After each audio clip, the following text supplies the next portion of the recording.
Rabbil alamin wa sallallahu wa sallam ala sayyidina Muhammadin wa ala alihi wa ashabihi at-tayyibin at-tahirin. Allahumma rzuqna al-ikhlasa fin niyyati wal qawli wal amali lillahi tabaraka wa ta'ala. Alhamdulillah, bersyukur kita kepada Allah pada malam hari ini.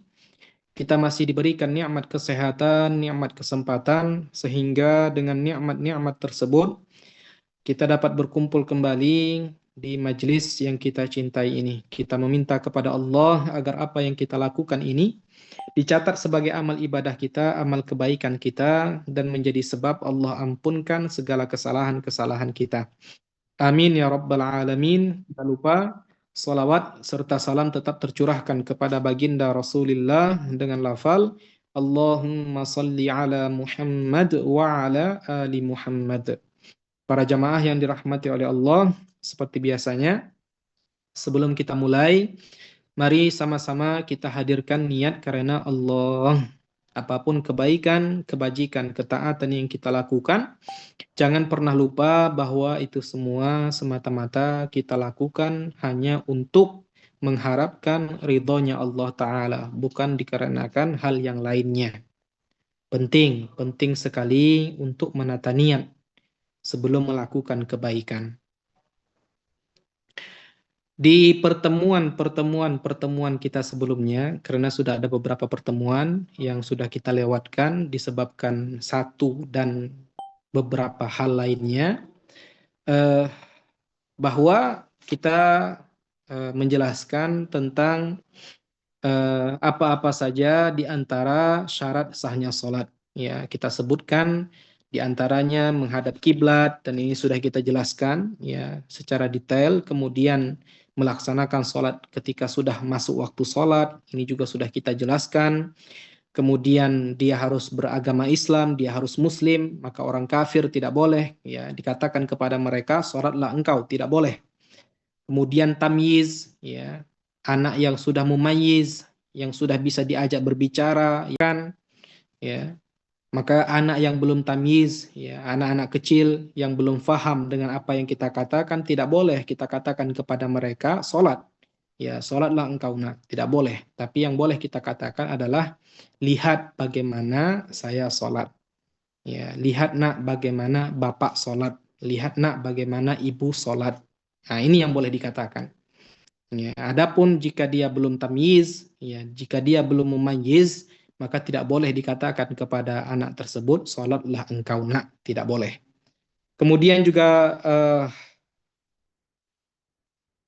kita sebutkan, ya, dia harus mengetahui ya bahwa sholat yang dia lakukan itu adalah sholat fardu, ya, bukan sholat sunnah. Kalau dia sholat zuhur, kemudian dia meyakini ya bahwa Rabbil alamin, sholat yang dia lakukan itu bukan sholat fardu, ya, disebabkan ketidaktahuan dia, ya, maka tidak sah sholatnya sampai dia tahu, sampai dia meyakini bahwa sholat yang dia laksanakan itu adalah sholat fardu. Nah, ini penting. Kemudian juga kita jelaskan di antara syarat sahnya sholat itu adalah tidak meyakini bahwa di antara fardu daripada fardu-fardu sholat itu adalah perkara sunnah. Ya, seperti fardu-fardu sholat itu seperti membaca Al-Fatihah. Ada yang baru nih, Galaxy A17. Lari yuk, mumpung weekend. Sekarang kameranya udah pakai teknologi OIS. Bahwa membaca Al-Fatihah di dalam sholat itu sunnah. Lah, orang yang seperti ini tidak sah sholatnya. Ya, karena dia telah melanggar, ya, karena dia telah melanggar ya daripada syarat sahnya sholat. Kemudian yang terakhir kita sebutkan di antara syarat sahnya sholat itu adalah menutup aurat ya dari semua arah penjuru kecuali bawah ya. Kecuali bawah itu contohnya bagaimana? Seperti jika dilihat dari atas kiri kanan auratnya tidak kelihatan. Tapi ketika dilihat dari bawah ya mungkin dia pakai sarung atau bagaimana, kelihatan. Ini bagaimana? Ada yang baru nih, Galaxy A17. Lari yuk, mumpung weekend. Sekarang kameranya udah pakai teknologi OIS.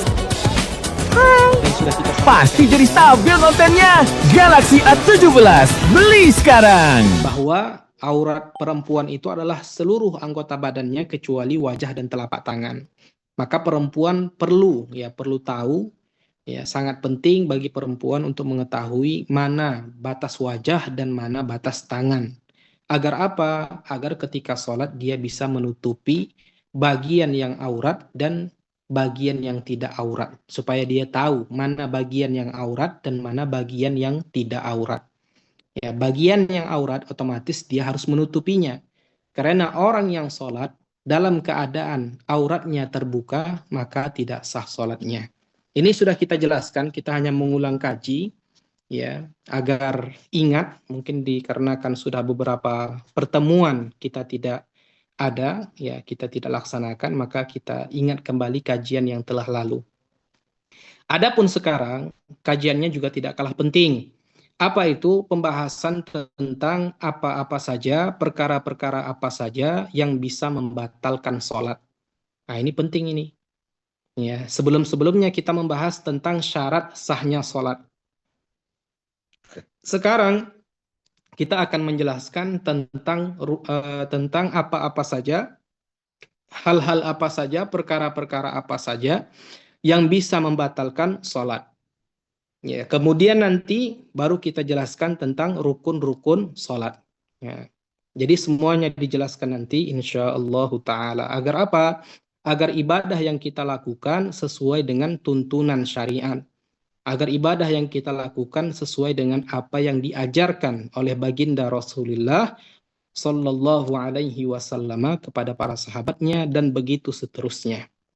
Makanya penting, ya, penting sekali untuk diperhatikan. Kalau tidak paham, ya mungkin terlalu cepat dalam menyampaikan atau bahasanya membingungkan, kata-katanya membingungkan, ya bertanya, jangan malu. Ya, tolong ulangi seperti itu. Kita baca seperti biasa, kita baca matannya, kemudian kita terjemahkan. Bismillahirrahmanirrahim. Qala al-muallif rahimahullah faslun fasal. Wa tabtulu sholatu bil kalami walau biharfaini au biharfin mufhimin illa an-nasiya wa qalla. Di antara hal-hal yang membatalkan sholat itu adalah berbicara. Ya, jadi berbicara itu di antara hal-hal yang membatalkan sholat. Walaupun yang dia ucapkan itu hanya 2 huruf. Ya.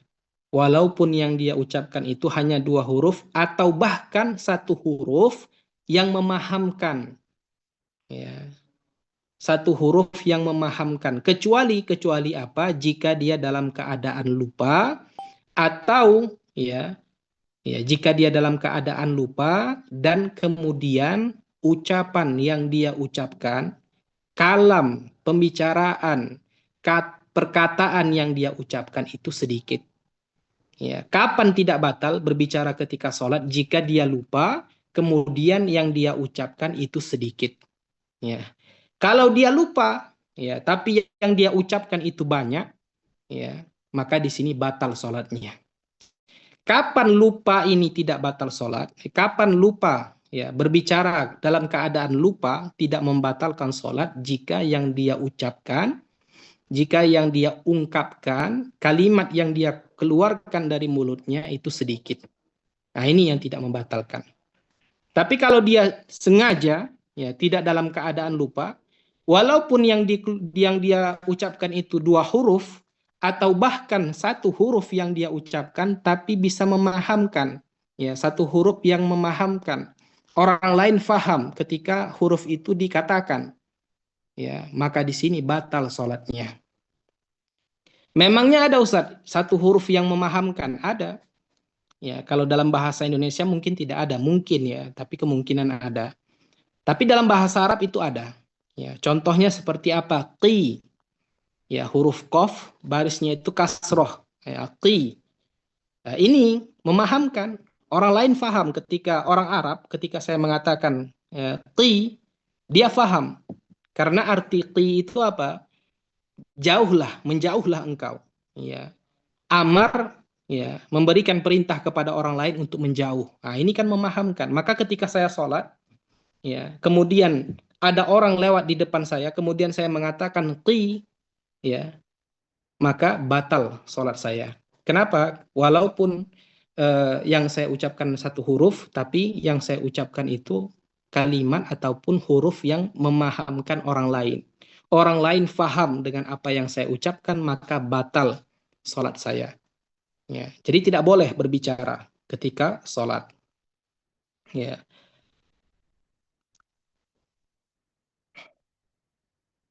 Kalau dia satu huruf, ya kalau dia dua huruf, kalau satu huruf tadi kan disyaratkan huruf yang diungkapkan, yang diucapkan itu harus memahamkan.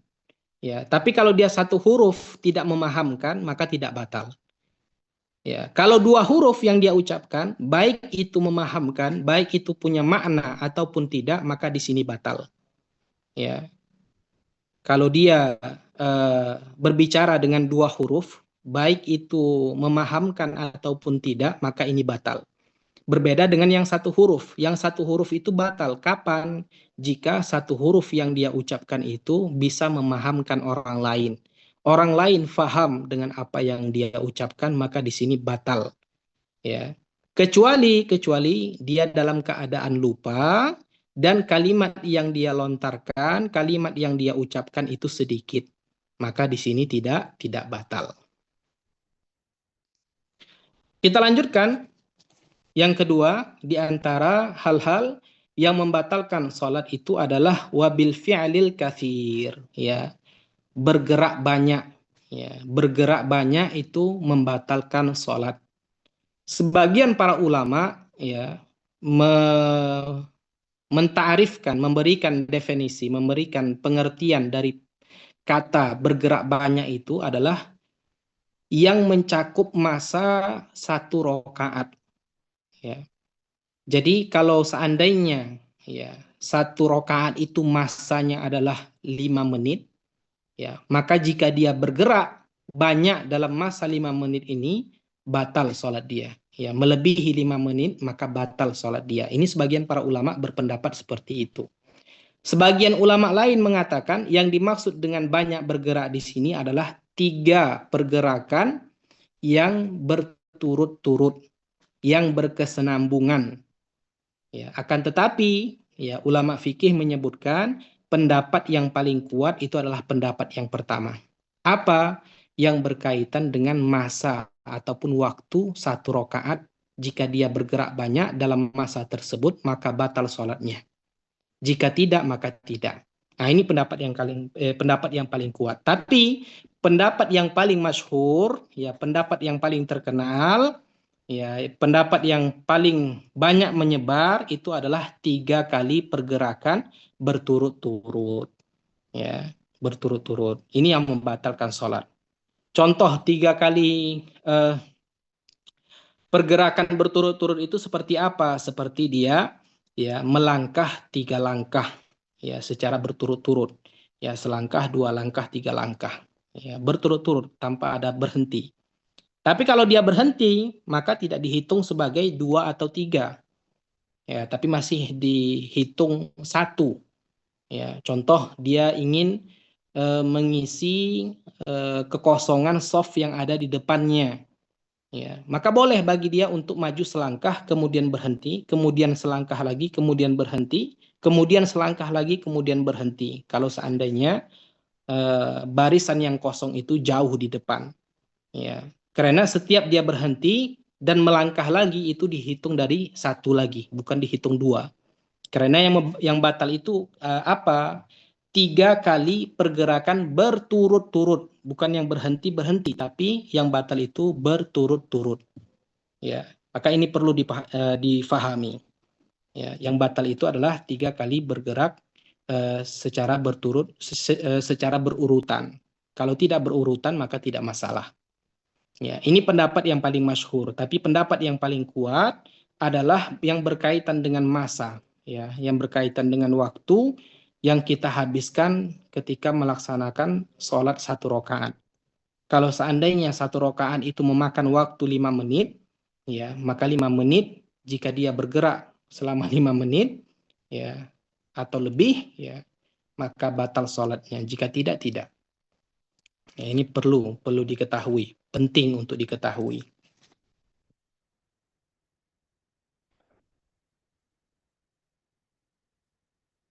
Jadi kalau dia mengikuti pendapat yang pertama, ya pendapat yang mengatakan tidak batal kecuali dia menghabiskan masa 1 rakaat, ya maka tidak masalah jika dia bergerak ya 3 kali gerakan, 5 kali gerakan. Yang penting tidak menghabiskan masa 1 rakaat. Ya umpamanya 1 rakaat itu contoh ya 5 menit, maka jika dia bergerak-gerak semua badan dia gerakkan ya selama 3 menit, ini tidak batal, tidak masalah. Ya, jika dia mengikuti pendapat yang pertama. Tapi kalau dia mengikuti pendapat yang kedua, ya yaitu 3 kali bergerak berturut-turut, ya maka batal. Ya, kalau dia gerakkan tangannya, dia gerakkan kakinya, dia gerakkan kepalanya, ya maka batal. Ya, baik dalam satu waktu ataupun di lain waktu. Umpama dalam satu waktu, ya kepalanya bergerak gini-gini ya, tangannya bergerak, kakinya bergerak, maka batal. Ya, ataupun berturut-turut, dia gerakkan kaki, dia gerakkan tangan, dia gerakkan kepala, contoh, maka batal. Ya. Jadi ada perbedaan pendapat dalam pengertian berbuat banyak atau bergerak banyak. Ini ada 2 pengertian. Ya, ada 2 pendapat oleh para ulama. Kemudian kita lanjutkan di antara hal-hal yang membatalkan sholat juga, ya di antara perkara-perkara yang membatalkan sholat itu adalah bergerak yang berlebihan. Ya, kalau tadi bergerak banyak, kalau ini bergerak yang berlebihan. Ya, contohnya seperti apa? Melompat. Ya, dia sholat malah melompat. Nah, ini kan gerakan yang berlebihan. Ya, karena tidak ada kaitannya dengan sholat. Ya, kok sholat itu melompat? Nah, ini kan berlebihan. Maka batal sholatnya. Ya. Kemudian di antara juga yang membatalkan sholat atau perkara-perkara yang membatalkan sholat, menambah satu rukun fi'li. Ya. Jadi dalam sholat itu ada namanya rukun fi'li, ada namanya rukun qauli. Ya, ada namanya rukun perbuatan, ada namanya rukun perkataan. Ya. Yang batal itu yang mana? Yang menambah rukun perbuatan. Ya. Contoh, ya. 1 rakaat itu kan 1 kali ruku. Ya. 1 rakaat itu kan 1 kali ruku. Dalam 1 rakaat itu kan ada 1 kali ruku. Ya, ruku ini kan rukunnya perbuatan. Ruku itu adalah rukun perbuatan. Yang seharusnya 1 kali, malah dia tambah. Ya, malah dia tambah menjadi 2 kali. Dan dia sengaja tentunya, bukan dikarenakan lupa. Ya, maka di sini batal sholatnya. Kenapa? Karena dia telah menambah 1 rukun fi'ali. Ya, maka batal sholatnya.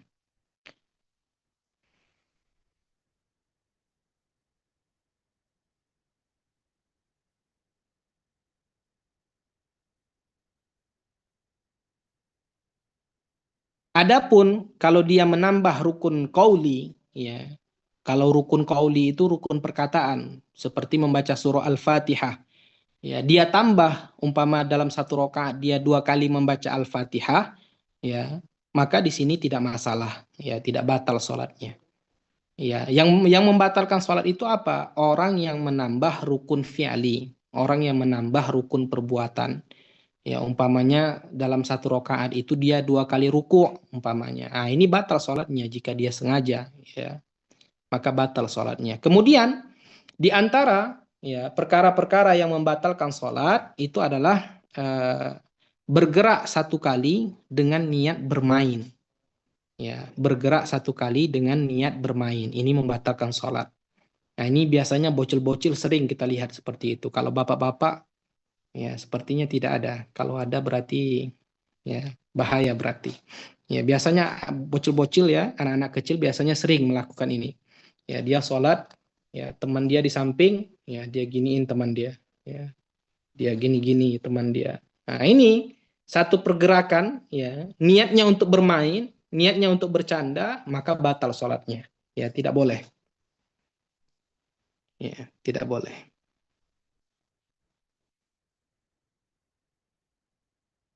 Kemudian faedah ya supaya kita tahu jari-jari ya jari-jari yang bergerak sedangkan telapak tangannya diam ya maka ini tidak membatalkan sholat ya dia mau jari jemarinya bergerak 10 kali 100 kali umpamanya sedangkan telapak tangan dia tetap diam, tidak bergerak, maka ini tidak membatalkan sholat. Nah, ini penting diketahui. Kenapa penting? Kadang ketika sholat, ya semuanya gatal. Ya, itu cobaan juga itu. Ya, sebelum sholat normal semuanya, tidak ada yang gatal-gatal. Lah, ketika sholat semuanya gatal. Ya, maka apa yang harus dia lakukan kalau umpamanya gatalnya di sini? Ya, ya. Nah, seperti ini. Ya, ini terserah mau sampai sejam umpamanya, contoh ini contoh ya. Ya. Artinya apa? Tidak membatalkan. Ya, gatal di kepala contoh, tempelkan saja. Nah, ininya. Nah, ini penting. Ya, ilmu seperti ini penting karena sering terjadi. Ya, tidak tahu kalau orang lain. Kalau saya biasanya sering terjadi. Ya, kadang ada nyamuk nempel. Ya, dia pergi. Setelah dia pergi itu biasanya gatal. Nah, maka ilmunya bagaimana? Nah, tempelkan. Nah, seperti ini. Maka ini tidak membatalkan sholat. Kemudian, ya kita lanjutkan. Di antara perkara-perkara yang membatalkan sholat juga, makan dan minum. Ya, maka makan dan minum, ya, baik sedikit maupun banyak, ya ini membatalkan sholat. Ya, makan minum baik sedikit maupun banyak ini membatalkan sholat. Ya. Ini berbeda dengan apa namanya? Berbeda dengan puasa tentunya. Ada perbedaan. Ya, kalau sholat, ya makan dan minum yang disengaja sedikit maupun banyak ini membatalkan sholat. Ya, kecuali dia dalam keadaan lupa dan yang dia makan itu sedikit. Nah, ini perbedaannya. Ya. Makan dan minum itu membatalkan sholat sedikit maupun banyak. Kecuali jika dia lupa dan yang dia makan itu sedikit atau yang dia minum itu sedikit. Nah, ini berbeda dengan puasa. Kalau puasa, ya, kalau dia lupa, walaupun dia makan satu kosmos, ya, dia makan satu magicom kosmos. Ya, dia makan satu magicom, ya, dia makan satu priuk, ya, satu wadah umpamanya. Tapi memang betul-betul lupa, ya, ayam satu ekor. Tapi memang betul-betul lupa, maka tidak batal puasanya. Ya, tapi kalau sholat, ya, dia lupa tapi makannya sepiring, ya, maka batal sholatnya. Ya.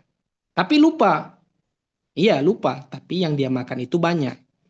Lupa yang tidak membatalkan itu adalah jika yang dia makan atau yang dia minum itu sedikit. Ya, jika banyak maka tetap membatalkan sholat. Ya. Ini perlu diperhatikan. Ya. Kemudian, ya, di antara yang membatalkan sholat juga yang berkaitan dengan apa yang kita sebutkan ini, berkaitan dengan makan dan minum. Begitu juga batal sholat apabila dia muntah, baik itu disengaja maupun tidak disengaja. Ya, ketika dia sholat muntah umpamanya, ya, baik itu disengaja, ya, maupun ya tidak disengaja, ya, ini membatalkan sholat, ya, batal sholatnya. Dia muntah umpamanya, sengaja itu contohnya seperti apa? Mungkin ya, ini gambaran saja. Seperti dia masukkan jarinya, ya, jari telunjuknya ke tenggorokan sehingga dia muntah. Nah, ini batal sholatnya. Yang tidak sengaja seperti apa? Mungkin dia mabuk kendaraan, ya, mabuk kendaraan. Waktu berhenti di jalan sebentar, dia belum sholat, akhirnya dia sholat. Ya, ketika sholat muntah, ya, maka batal. Maka batal sholatnya, walaupun itu tidak disengaja. Berbeda dengan kalau dia bukan muntah, kalau orang Riau bilang besendao, ya, artinya ini mohon bagi yang tahu ya bahasa Indonesianya. Biasanya ketika kita makan, setelah kita makan, kalau kenyang itu itu apa namanya bahasa Indonesianya? Ada yang tahu? Mungkin para jamaah ada yang tahu. Atau bahasa Makassarnya apa itu? Sendawa, Ustaz. Sendawa. Bersendawa biasanya, Ustaz. Bersendawa. Ya, ya, sendawa. Nah, hampir sama dengan bahasa Riau. Ya, sendawa. Nah, berbeda dengan sendawa.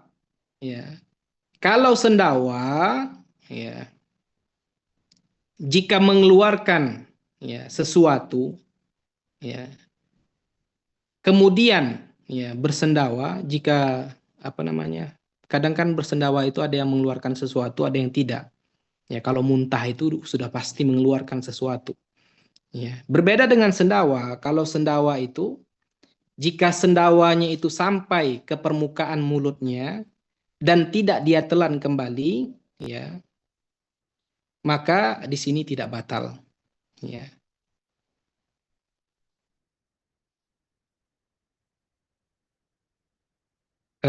Saya ulangi supaya ini sedikit membingungkan di antara sendawa dengan muntah ya, ada perbedaan.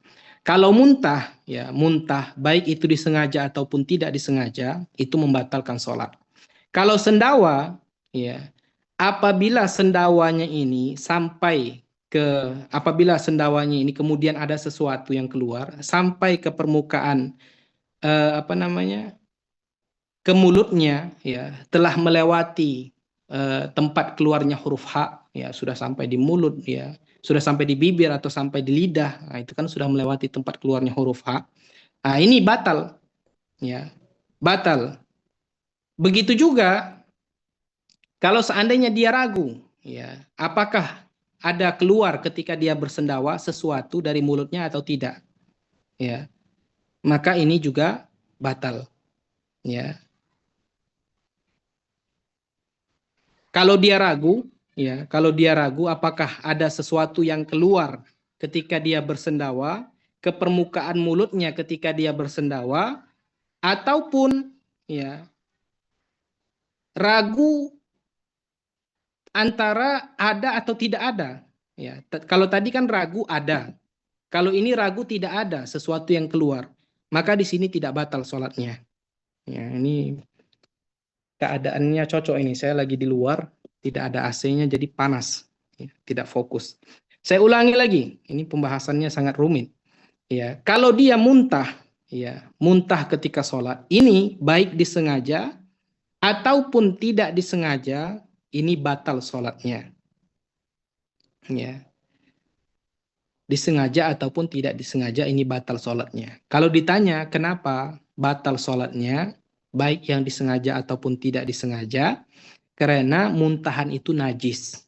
Ya, muntahan itu najis. Maka ketika dia muntah, ya artinya mulut dia sudah terkena najis, makanya batal sholatnya. Kalau bersendawa, ya kalau bersendawa, jika ada sesuatu yang keluar, ya kan biasanya kadang ya ada sesuatu yang menyertai ketika bersendawa, tapi kadang ada yang tidak. Ini kalau ada sesuatu yang keluar, kemudian telah melewati tempat huruf H ini, kan huruf H, ini kan di sini huruf H. Kalau sudah melewati tempat huruf H, ya, walaupun tidak dia telan kembali, ya, tapi sudah melewati tempat huruf H, maka di sini batal. Ya. Berbeda kalau seandainya dia ragu, ya, apabila dia ragu apakah ada sesuatu yang keluar, ya, dari tenggorokannya ke permukaan mulutnya ketika dia bersendawa atau tidak, maka di sini tidak batal. Ya, maka di sini tidak batal sholatnya. Kalau ada keraguan, apakah ada sesuatu yang keluar dari tenggorokannya ke permukaan mulut ketika dia bersendawa atau tidak, maka di sini tidak batal sholatnya. Nah, sampai di sini. Nah, ini pembahasannya agak sedikit membingungkan, ya, merumitkan. Sampai di sini ada yang ingin ditanyakan atau semuanya jelas berkaitan dengan muntah dan sendawa? Ada yang ingin ditanyakan?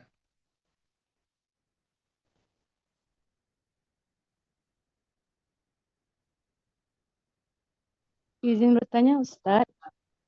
Ya, silahkan ABCD. Ya, mengenai tadi yang misalnya ada nyamuk gitu kan di badan. Terus Hah? jika entah 3 kali ada nyamuknya gitu, apakah itu membatalkan sholat atau tidak? Misalnya kan Apanya? sampai lagi ada nyamuk, terus ada nyamuk. Tadi kan bilang kan nggak apa-apa. tetap sah sholatnya kalau ada nyamuk digaruk gitu ya kan. Iya, Nah, terus kalau sampai 3 kali gitu, apakah tetap sah sholatnya? iya, tetap sah sholatnya. Ingat, yang kita bahas tadi menggaru, ya, bukan menampar. Ya, kalau seandainya satu di sini, dua di sini, tiga di sini, ya itu batal. Yang kita bahas tadi, ya, ada nyamuk, gatal. Nah, ada nyamuk lagi di sini, gatal. Nah, ya. Kalau dia nampar nyamuk, nah ini udah 3 kali. Itu beda ceritanya, beda ceritanya. Paham? Eh, Kedepannya tolong kasih nama kepada para jamaah sekalian. Jangan ABCD, saya bingung bertanyanya. Paham apa yang bertanya? Ya, sedikit paham Ustaz. Barakallahu Sedikit fiikum. sedikit paham. Oke. Yang saya sebutkan tadi, yang tidak batal itu seperti apa? Menggerakkan jari jemari, sedangkan telapak tangannya masih tetap diam. Ini yang tidak membatalkan. Contohnya seperti apa? Gatal di sini. Nah, nah, perhatikan, apakah telapak tangan saya bergerak? Kan tidak. Yang bergerak itu cuma jari jemari saya. Nah, ini berapa lama pun saya bergerak, ini saya jari jemari saya bergerak, ini tidak membatalkan. Ya. Tapi kalau menampar nyamuk itu beda konsepnya. Kalau menampar nyamuk itu mau tidak mau telapak tangannya itu harus bergerak. Satu, dua, tiga. Nah, ini batal. Kalau berturutan, kalau berurutan. Nah. Umpama lagi sholat di hutan mungkin, banyak nyamuknya kan. Nah ini batal. Karena apa? Dia bergerak ya 3 kali secara berturut-turut. Nah ini batal. Yang kita sebutkan tadi bukan seperti itu. Tangannya diam, ya telapak tangannya diam. Yang bergerak itu cuma jari jemarinya. Nah ini berapa lama pun dia menggaruk, ya umpamanya setengah jam, 15 jam umpamanya. Contoh ya contoh, itu tidak membahayakan, itu tidak membatalkan sholatnya. Faham? Paham Ustaz. Barakallahu fiikum. Amin wa fiik. Yang lain? Yang berkaitan dengan muntah Ustaz, tadi, yang berkaitan dengan muntah dengan sendawa tadi. Iya, silakan. bukan muntah Ustaz, yang tadi ini masalah tangan. Misalnya kalau Iya. ini bukan menampar, tapi ada 3 titik yang kira-kira digigit nyamuk misalnya. Terus ini tadi dicontohkan kalau tidak bergerak telapak kan enggak batal, yang penting jari-jari saja, biar berapa lama. Nah, sekarang kalau dia 3 titik, kemudian kita pindah lagi tangan ke titik kedua, kemudian jari-jari saja yang bergerak. Terus berikutnya pindah lagi tangan itu ke titik yang ketiga, karena ada 3 titik, tapi ini tidak ditampar, ini hanya pindahkan tangan, kemudian ditempelkan, kemudian jari-jari yang bergerak. Apakah itu termasuk dikatakan tidak batal? Iya, Karena izin 3 kali Bunda. pindah tangan ini. Iya, Terima kasih. izin. Assalamualaikum. Waalaikumsalam. Izin saya tertawa. Saya tertawa bukan apa. Soalnya Bunda Husrina ini kalau bertanya selalu sedetail itu, ya. Makanya saya tertawa. Masya Allah. Semoga Bunda Husrina semangat ngajinya, insya Allah, dan semangat dakwahnya. Jadi setelah ngaji, ngajar. Nah, itu. Jadi kita belajar, kemudian kita mengajar. Ya, jadi bukan hanya belajar saja, tapi kita juga ajarkan apa yang kita ketahui. Oke, tadi kan kita sebutkan, di antara hal-hal yang membatalkan sholat itu apa? 3 kali bergerak berturut-turut. Nah, ini perlu dicatat juga. Ya, perlu diingat juga. Yang membatalkan itu apa? 3 kali bergerak berturut-turut. Kalau seandainya tidak berturut-turut, maka tidak batal. Contoh, pertanyaan Bunda Husrina tadi, menggaruk, ada 3 tempat, ada 3 wilayah. Wilayah yang pertama di sini, tutup. Ya. Kan ada jeda ini. Kan ada jeda. Kemudian gatal lagi di sini. Nah, ini tidak dihitung sebagai yang kedua, tapi masih dihitung sebagai yang pertama. Karena apa? Tadi ada jeda, diam dia. Yang dihitung berturut-turut itu bagaimana? Top, top, top. Nah, itu 3 itu. Tapi kalau seandainya terus, nah maka ini tidak batal. Karena apa? Tidak berturut-turut. Ya, ini ngaji fikih ini makanya lebih enak offline. Ya, contoh nih, contoh. Ya, di depan saya ada sebentar.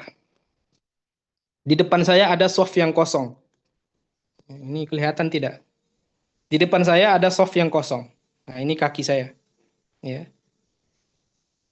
Kebetulan ya apa namanya barisannya itu yang kosong itu barisan yang kedua, contoh ya soft yang kedua. Kalau saya melangkah seperti ini kan ya, maka ini batal. Kemudian sudah tiga kali langkah. Maka apa yang harus saya lakukan supaya tidak berturut-turut? Langkah sekali, tutup. Berhenti sejenak.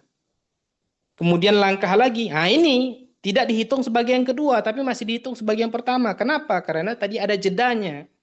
Ada berhentinya. Nah, dan begitu seterusnya. Nah, itu seterusnya. Kalau yang kosong itu disampingkan, sudah tinggal disampingkan. Yang penting apa? Dada kita itu tetap menghadap kiblat. Kalau ke kiri bagaimana? Ke kiri. Kalau seandainya di depan belok kiri, kalau seandainya di depan belok kiri bagaimana? Contoh ya. Nah, maju, belok kiri. Nah. Masya Allah. Iya, Bunda, bagaimana? Masya Allah, tabarakallah. Terima kasih Ustaz. Mohon maaf Ustaz deh kalau pertanyaannya salah ini. Aneh. Ya, Aneh. tidak masalah Bunda. Ya, Itulah orang ya, memikir dulu. berkat Bunda orang lain juga mendapatkan faedah. Sampai saya tunjukkan kaki saya tadi. Kaki ini mahal Bunda. Jarang orang lihat. Masya Allah. Iya, yang lain. Ustadz, mau bertanya Ustadz. Ini gini Ustadz, pernah mendengar penjelasan terkait sendawa sama apa tadi muntahan kan? Tapi ini yang dijelaskan bukan masalah sendawa dan muntahannya, tapi air liur. Kan kadang-kadang keluar itu Ustadz kan? Katanya kalau memang air liur itu keluar kemudian di bibir kita udah melewati gigi katanya kan, itu membatalkan sholat Ustadz jika ditelan kembali. Itu gimana penjelasannya Ustadz? Terima kasih. Barakallahu fiik. Iya, sama-sama amin wa fiik. Itu puasa bukan sholat. Itu puasa bukan sholat. Ini Ya, air dijelasannya liur. masalah puasa sholat Ustadz, bukan Iya, apa. ya, air liur itu ya tidak membatalkan sholat. Ya, tidak membatalkan sholat. Apakah setelah dia keluar dari mulut ya seperti udah cuy ini dibuang terus diminum lagi batal atau tidak itu saya belum pernah dengar.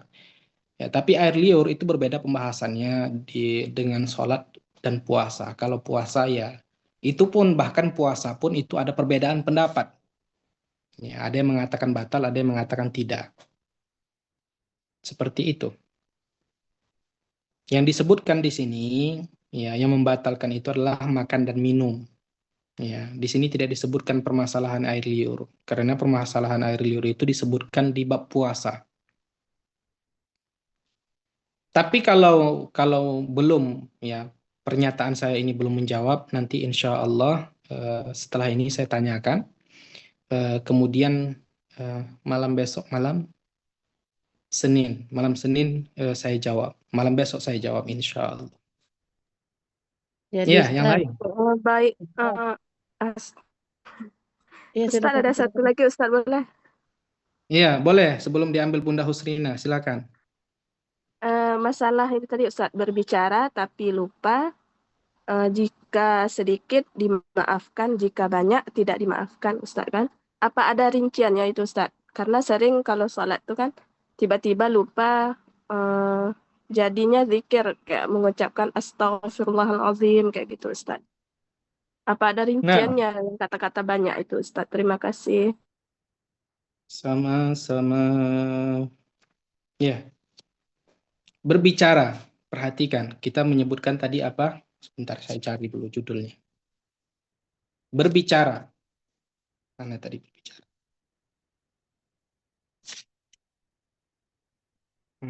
Nah, yang kita bahas tadi apa? Berbicara. Apakah ya? Apakah zikir? Apakah zikir itu termasuk berbicara atau tidak? Ya, dilihat terlebih dahulu. Kalau zikirnya itu ya Zikirnya itu apa namanya? Zikir, ya bukan apa namanya? Beda ya, beda zikir dengan doa itu beda. Ya, zikir itu kalimat-kalimat yang sudah biasa dizikirkan. La ilaha illallah, astaghfirullah, itu zikir. Tapi kalau doa itu kan mungkin apa namanya? Ya Allah, mudahkan rezekiku, ya panjangkan umurku. Wah, ini doa. Kalau zikir itu tidak membatalkan sholat. Ya, catatan bagi kita, zikir itu tidak membatalkan sholat. Ya, umpama setelah dia membaca Al-Fatihah, dia pengen berzikir, ya, maka tidak membatalkan sholat. Ya, astaghfirullah, subhanallah, walhamdulillah, wala ilaha illallah. Ya, ini tidak membatalkan sholat. Adapun, nah ini, untung ada yang bertanya tadi. Jadi ada tambahan faedah. Adapun mendaham, ya mendaham, tahu mendaham ya? Nah, ini dalam mazhab Imam Syafi'i ada dua pendapat. Ada yang mengatakan batal, ada yang mengatakan tidak batal. Ya, kenapa saya tertawa? Ya, karena ini pernah terjadi. Ya, tidak perlu saya sebutkan. Ini saya tidak tahu. Ya, sepertinya orang yang saya sebutkan hadir atau tidak. Sebentar saya lihat. Bukan orang lain. Nah, ada. Ya, ada. Ya. Jadi, ya, saya pernah lihat, ya, beliau sedang sholat. Kemudian kalau ada orang yang datang, kan lagi sholat, apa yang beliau lakukan? Nah, itu apa?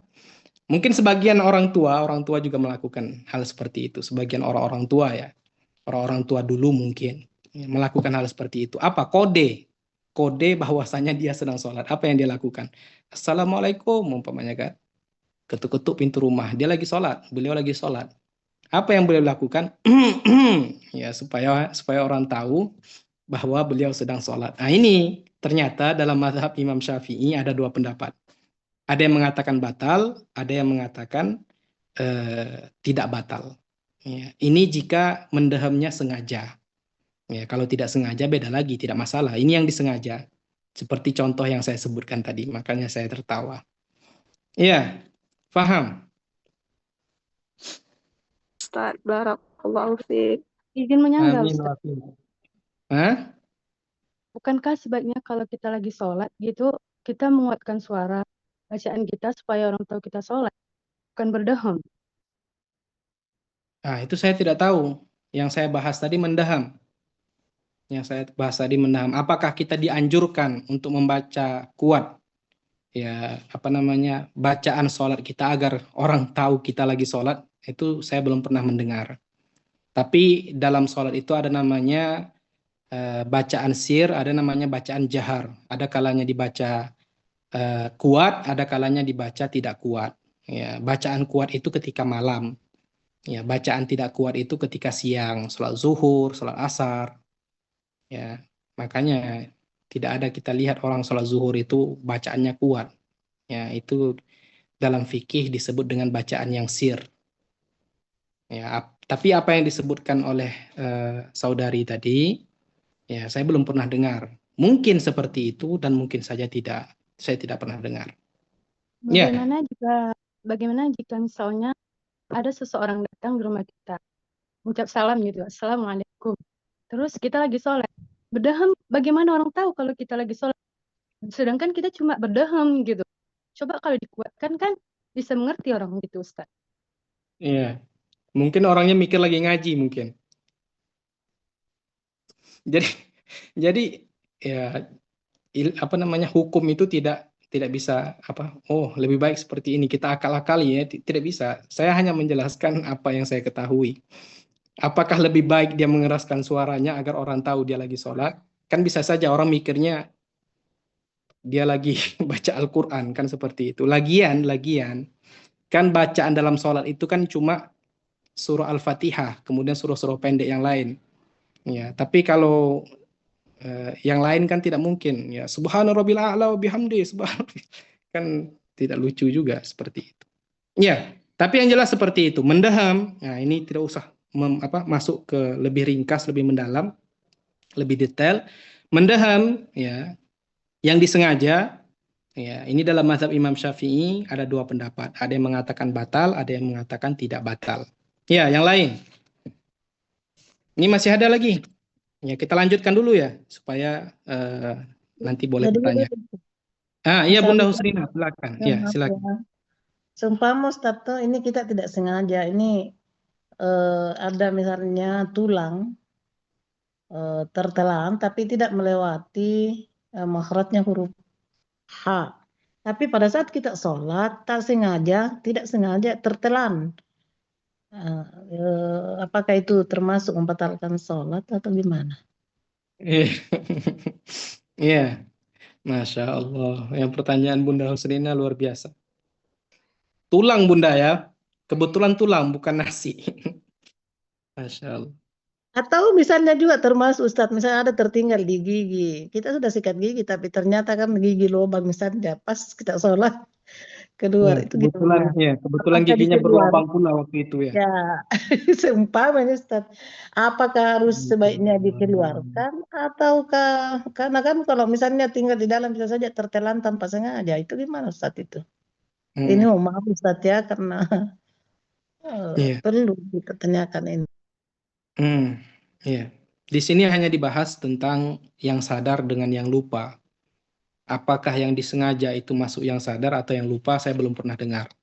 Tapi pada umumnya Bunda, pada umumnya ya, tidak usah orang lain, saya saja. Kalau seandainya ada makanan yang masih tersisa, kalau tulang itu kan terlalu kejam, ya, masa tulang nyangkut dibiarin terus sholat terus tertelan, itu luar biasa itu. Umpamanya ada nasi atau daging kan biasanya kadang nyangkut gitu kan di gusi. Itu biasanya terasa. Ya, terasa. Dan dia sebenarnya punya dua pilihan ketika merasakan hal tersebut. Pilihan yang pertama dia telan, pilihan yang kedua dia buang. Dan boleh ya meludah, tapi ada aturannya. Ya, tidak boleh ke arah kiblat, tidak boleh ke arah kanan. Ya, tapi kalau ke arah kiri silahkan atau ke arah bawah, ya ke arah kaki dia silahkan. Nah, ini yang disebutkan. Ya. Jadi nggak ada yang istilah tertelan. Apalagi kapan terasa? Ini kan lidah, ya. Ketika membaca Al-Fatihah, lidah ini berputar-putar sesuai dengan tempat keluarnya huruf. Ya, maka terasa itu. Ya, ada nasi satu. Nah, ini kan kalau sudah tahu tidak mungkin. Yang dikategorikan tidak sengaja itu yang tidak tahu. Nah, ini kalau dia sudah makan nasi uduk, nasi lemak, ayam goreng, ya ini kok tidak sengaja, ya sudah tahu makan hal seperti itu ya dibersihkan terlebih dahulu, ya dipastikan tidak ada yang tersisa, berkumur-kumur. Ya, kemudian pun kalau seandainya masih ada tersisa, itu biasanya terasa sama lidah ataupun terasa dengan dinding-dinding mulut-mulut ini pasti terasa, apapun itu pasti terasa kecuali rasa. Tapi selagi Jadi itu begini. benda. Ya, Ya, tadi Ustaz begini. Kenapa saya bertanya begini? Karena pengalaman pernah itu tulang tapi tulang halus ya, tapi tetap terasa sakit. Dia lari ke samping dan dia dikeluarkan tidak turun, tidak juga turun, dia juga tidak keluar. Saya pernah pengalaman begitu. Jadi seandainya itu dia tiba-tiba kita sementara salat keluar sendiri, misalnya apa tertelan atau kita keluarkan gimana itu? Nah, itu pernah pengalaman ke samping Ustadz karena tulang yang halus keluarkan susah. Nanti coba saya tanyakan apakah ada permasalahan yang tidak disengaja. Ini satu pertanyaan. Kemudian tadi pertanyaan yang kedua berkaitan dengan apa tadi? Dengan membaca, apakah ketika orang datang ke rumah kita lagi sholat, apakah kita harus mengeraskan bacaan kita agar orang tahu kita lagi sholat atau? Iya, kita lagi sholat. Seperti disebutkan tadi ABCD itu ya. Nanti saya tanyakan insya Allah. Saya belum pernah mendengar. Dan kita tidak boleh berfatwa tanpa ilmu. Nanti saya tanyakan. Kalau memang ada jawabannya, insya Allah malam besok saya jawab. Ya, kita lanjutkan. Masih ada beberapa hal-hal yang membatalkan sholat. Di antaranya apa? Wabiniyati qat'is sholat. Di antara hal-hal yang membatalkan sholat itu apa? Niat memutuskan sholat. Ya. umpama dia sholat, kemudian apa? Ah, saya batalkan saja, kata dia. Dia niat membatalkan sholat, maka batal seketika itu. Jadi tidak boleh. Ya sudah, kalau sholat, sholat. Kalau tidak, ya tidak. Jangan setelah sholat langsung saya batalkan sholat saya. Ya sudah, batal. Ataupun wabita'liqi qat'iha ala syai'in, ataupun mengkaitkan, membatalkan sholat dengan sesuatu. Ya, dia mengaitkan niat membatal sholat dengan sesuatu. Contohnya seperti apa? Nanti kalau suami saya, ini kebetulan dia sholat isya umpamanya. Ya, dia sholat isya, kemudian pintunya dikunci. Ya, suaminya lagi di luar. Ya, ketika sholat, dia ragu nih. Mungkin suami saya nanti datang ketika saya sholat. Terus apa yang dia lakukan? Ya udah, nanti kalau suami saya datang, saya batalin aja sholatnya. Ya, ini batal sholatnya seketika itu. Jadi tidak menunggu suaminya datang baru batal, tidak. Seketika itu dia batal. Jadi ketika dia berniat membatalkan sholat dengan mengkaitkan sesuatu, ya, maka batal sholatnya. Walaupun sesuatu itu terjadi ataupun tidak terjadi. Kemudian wabit taraddudi fihi, ragu-ragu. Ya, saya batalkan atau saya lanjutkan, saya batalkan atau saya lanjutkan sholat saya ini. Nah, ini batal sholatnya. Kemudian yang terakhir, di antara hal-hal yang membatalkan sholat itu apa? Berlalunya masa, ya, berlalunya masa satu rukun, ya, dengan keraguan ketika takbiratul ihram. Ya, artinya apa? Ketika dia takbiratul ihram, dia ragu, ya. Dia ragu apakah dia telah berniat atau belum. Ya, kan niat itu termasuk rukunnya sholat, ya. Ketika dia takbiratul ihram, ya, dia ragu, sudah niat atau belum, sudah niat atau belum. Ya, maka batal sholatnya. Ataupun telah berlalu satu rukun, ya, dan keraguan itu masih ada padanya. Contoh, ya, setelah dia takbiratul ihram, ya, imam membaca Al-Fatihah. Ya. Ketika imam mulai membaca Al-Fatihah, dia mulai ragu. Tadi saya sudah niat atau tidak? Tadi saya sudah niat atau belum? Ya. Ragu ini berkelanjutan. Ya. Terus sampai imam membaca surah pendek, kemudian ruku. Nah, ini kan telah berlalu satu rukun, sedangkan keraguan apakah dia sudah berniat atau belum masih berlaku, masih ada ketika itu, maka batal sholatnya.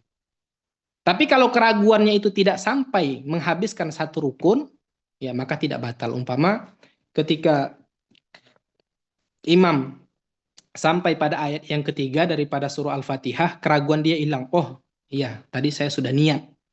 Ya, maka tidak batal. Yang batal itu kapan? Ketika keraguan apakah dia sudah berniat atau belum, ini berkelanjutan sampai berlalunya satu rukun daripada rukun sholat. Maka batal. Ataupun berlalunya masa yang panjang, ya, dan keraguan itu masih ada pada dirinya. Contoh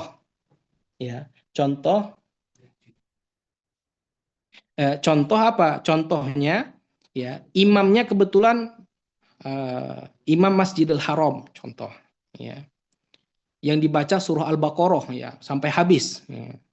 Surah Al-Baqarah itu kan panjang, jadi masanya panjang. Ya, dari awal surah Al-Baqarah sampai habis surah Al-Baqarahnya, ragu itu masih ada.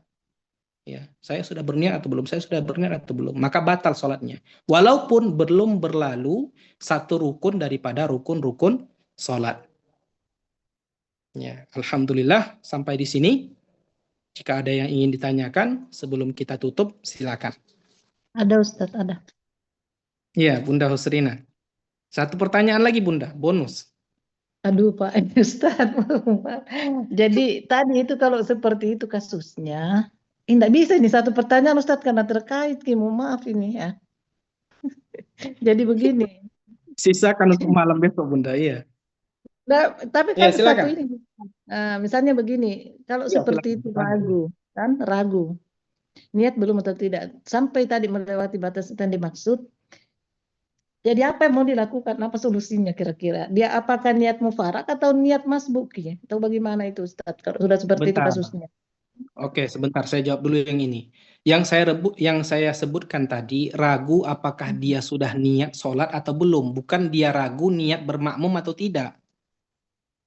Jadi Enggak, Ustaz, beda. karena kan pasti kalau dia di situ masih di situ, Ustaz. Kan otomatis misalnya batal misalnya karena begitu, tapi dia kan mau salat. Apakah dia akan tetap kembali ikut itu, memulai kembali berniat? Tetapi dia Iya, sudah dia menjadi ulangi niatnya. terlambat. Berarti dia Kalau dia masbuk. kalau Berarti dia dia masih masbuk. ragu, iya, kalau dia masih ragu, dia batalkan.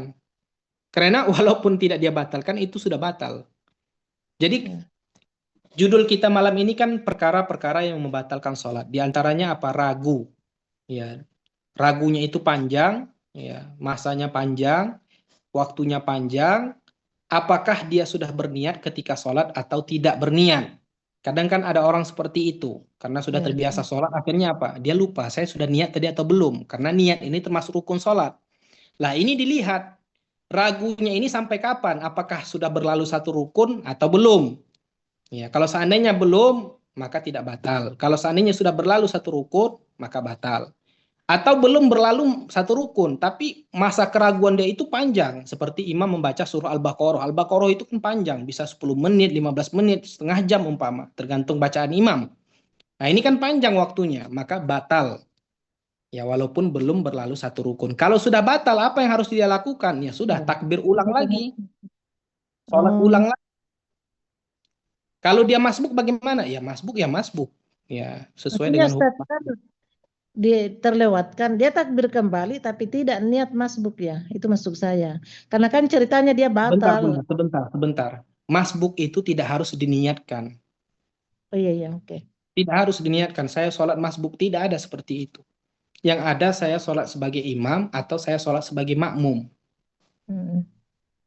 Dan sebenarnya niat sebagai makmum pun itu tidak perlu disebutkan. Yang perlu disebutkan itu adalah niat menjadi imam. Iya, Ustaz. Dalam fikih seperti itu. Iya. Ini saya kebetulan saya lagi di masjid numpang ngajar. Ini kalau saya kelamaan ngajarnya, saya tidak bisa dikeluarkan dari masjid ini dan tidak ada yang bisa menolong saya. Ya, Ustaz, mohon Tadi maaf saya ada Ustaz. kajian, makanya kajian kita Ya, tadi ditunda barakallahu setengah jam. fiik. Kalau sudah tidak ada pertanyaan, kita tutup sebelum saya nanti Waalaikumsalam. tidak bisa keluar dari masjid ini. Iya, yang lain. Selain Bunda Husrina. Bunda Husrina sudah banyak makan bonus. Iya. Ampun, Ma Ustaz, mohon maaf. Iya, tidak masalah Bunda. Iya. Yang lain, ada atau semuanya jelas? Alhamdulillah. Erik, Jadi kita Bang Erik. Bang iya, Erik jadi kita kan. tutup ya supaya kita sama-sama bisa keluar. Semoga Allah Subhanahu wa taala memudahkan segala urusan kita, memudahkan rezeki kita, memudahkan niat kita yang baik, melancarkan urusan baik kita, dan semoga Allah Subhanahu wa taala senantiasa memberikan kepada kita kesehatan, kekuatan untuk melakukan ketaatan kepadanya. Dan semoga Allah Subhanahu wa taala mengumpulkan kita di surga sebagaimana Allah Subhanahu wa taala mengumpulkan kita di atas dunia ini. Amin amin ya rabbal alamin. Barakallahu fikum. Kita tutup dengan bacaan tahlil, salawat dan istighfar. La ilaha illallah. Allahumma salli ala sayyidina Muhammad wa ala ali sayyidina Muhammad. Rabbi ighfirli wa liwalidayya wa lil mu'minina wal mu'minat.